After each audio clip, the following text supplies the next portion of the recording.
मीरा भाईंदर येथे राज ठाकरे यांची भव्य सभा। मराठी अस्मितेचा जागर। महाराष्ट्र नवनिर्माण सेनेचे अध्यक्ष राज ठाकरे यांनी आज मीरा भाईंदर येथे नित्यानंद नगर सर्कल येथे आयोजित भव्य जाहीर सभेत मराठी अस्मितेच्या मुद्द्यावर जोरदार भाषण केले। ही सभा मराठी भाषा आणि संस्कृतीच्या रक्षणासाठी मनसेच्या आंदोलनाला मिळालेल्या यशस्वी प्रतिसादानंतर आयोजित करण्यात आली होती।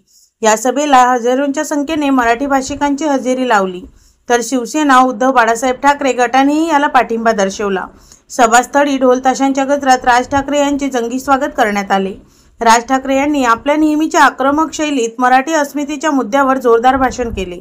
त्यांनी 8 जुलैच्या मराठी मोर्चाच्या यशस्वीतेबद्दल कार्यकर्त्यांचे कौतुक केले आणि मराठी भाषेच्या रक्षणासाठी एकजुटीचे आवाहन केले।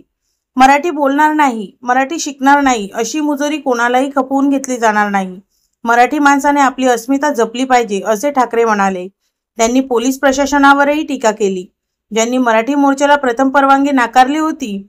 मराठी माणसाच्या एकजुटीने प्रशासनाला झुकावे लागले, हीच आमची ताकद आहे असे ते म्हणाले। ठाकरे यांनी मराठी व्यापाऱ्यांच्या मोर्चावरही टीका केली आणि मराठी भाषेला प्राधान्य देण्याची गरज अधोरेखित केली। त्यांनी स्थानिक नागरिकांना स्थानिक भाषा आणि संस्कृतीचा आदर करण्याचे आवाहन केले।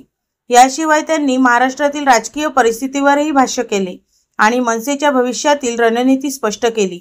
मराठी माणसाला आवाज बुलंद करणे हेच आमचे ध्येय आहे, यासाठी आम्ही कोणतीही तडजोड करणार नाही असे त्यांनी ठामपणे सांगितले।